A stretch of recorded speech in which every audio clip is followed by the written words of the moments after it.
everyone, my name is Anna and welcome back to my channel. Today I have a very cool DIY to share with you, and that is extract. I love making extract. I've been making my vanilla extract for about maybe 2 years now, and it lasts me forever. It is so much cheaper to do it yourself or to do it at home instead of buying it at the store, and you know exactly the kind of quality you're getting. But recently I decided just to make a few different extracts, and I posted it on my Instagram. I got so many DMs asking me how I made it. That's why I decided to make some. These are actually for my best friend because she asked me as well, and I was like, I'm just gonna make it for you and I'm going to film the video. So it's a win-win situation. You're going to need an orange, 2 lemons, some mint, coffee beans, and vanilla beans. And you're also going to need some type of container. These are 4-ounce glass bottles that I got on Amazon. They are very inexpensive. I believe they were like $12 or $13 or something like that. But whatever type of container, or even if it's a mason jar, what you can store them in anything as long as they have a cap or a lid to close it, you're good to go. And then the secret ingredient, which is this was going to make your extract, you're going to need alcohol. My favorite alcohol to use is vodka. It's the most neutral, doesn't really have a taste, and I can assure you the extracts that you buy at the store are made with vodka and not very good quality. And that's another thing I wanted to talk about. When you are making extracts, you really don't need a good quality alcohol. The cheapest the better. I also have some bourbon here. As you can see, I have a little left and I decided to use it. It's from a distillery in St. Augustine, and this bourbon's actually really good. But if you have it at home, just use whatever you have. Just know that, for example, if you're using rum, you're gonna get more of a sweeter extract. That's why I recommend using vodka, because it's very neutral and it doesn't really have a taste. And I know I'm going to be asked, and you're going to be concerned about the alcohol, but I can assure you, you won't be tasting the alcohol whatsoever, because you're gonna use it in such small amounts that you really don't taste it. And remember, when you're baking or cooking with alcohol, it pretty much just burns off, so it doesn't, you don't taste it. It will not get you drunk whatsoever. I mean, unless you drink the whole bottle, which, I mean, I don't think you're gonna do, but just saying, it is perfectly safe to use. We're gonna go ahead and get started with how to make it. I also forgot to mention, I have a little funnel here that I'm going to use for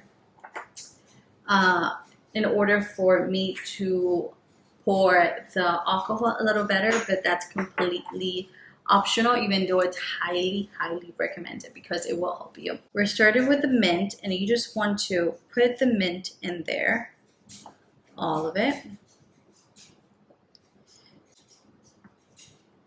Here we go, so you can see. And now you're going to get your funnel, and you're just going to pour your alcohol, just like so. I'm gonna fill it all the way.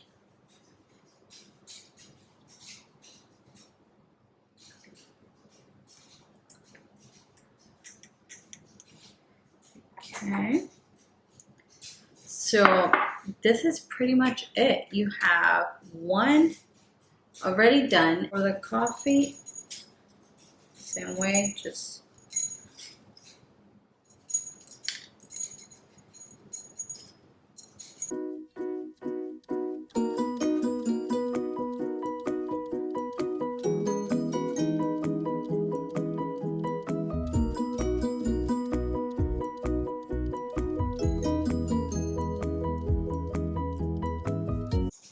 okay, so here I have all of my coffee in there, and we're going to do the same thing. Pour in the alcohol, all of it. To be honest, this one didn't need as much alcohol.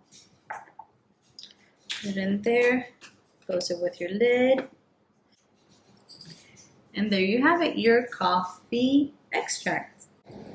To make the other ones, I'm just gonna get a peeler and I am going to peel my orange. You want little pieces kind of like this, very small, so they're able to fit the bottle.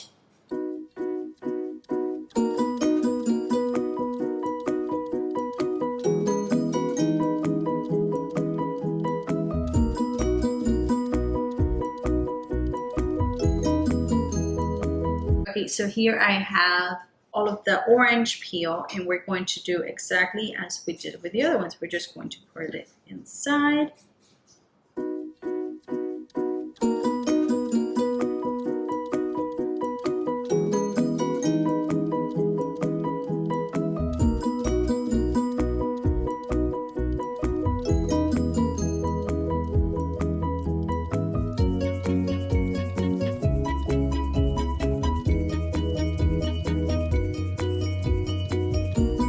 Okay, so all of your peel is inside your bottle, and like the other ones, you're just going to fill it up with your alcohol.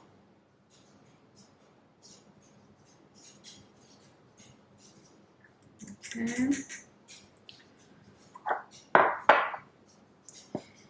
Close it with your lid. And there you have the other one. Now let's go on to the lemons, and it's pretty much the same thing. Just peel the lemon.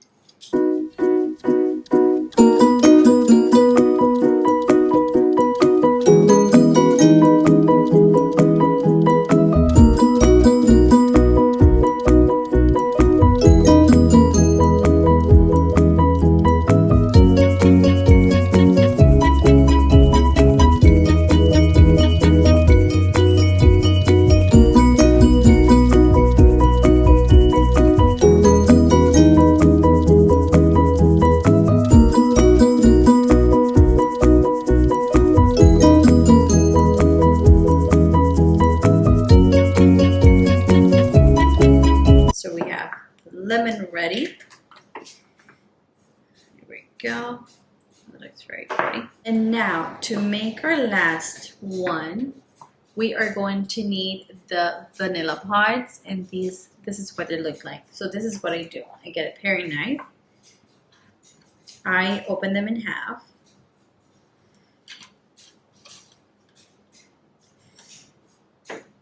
Open, open, open. Okay, in half, because you want all of those vanilla beans to come out once it goes inside the extract. And I'm just gonna cut it in half. Same thing with the other one. Okay, so as you guys can see, I had some technical difficulties, let's call it that, and I thought I had enough to make 4 ounces there, but I actually didn't. This is like what? Like, I actually had only 2.5 ounces, so I had to take out the vanilla beans and cut them a little more because you do want your alcohol to cover the vanilla beans. So this is done. It's a little less than I thought, but oh well. Here you guys have it. I hope all of you really enjoyed this DIY. Like, the only thing that you're probably gonna hate me for is that you have to let these just sit. You won't be able to use these for like around 5 weeks. That's when the flavor starts to get really nice and strong, and you're going to shake them I would say every few days. You do want to give them a little shake just to make sure that everything is doing what it's supposed to do. These are the ones that I made about a week ago, and as you can see, they're really a bit stronger, so they do work. And you want to keep them in a dark place. You don't want to keep them where the light hits them, so like in a pantry. And this is my regular vanilla extract that I make with vodka. As you can see, I make a huge amount because I use this so much. I hope you guys enjoy this DIY very, very much. And make sure you subscribe and like this video if you did. And I will see you in the next one. Bye-bye.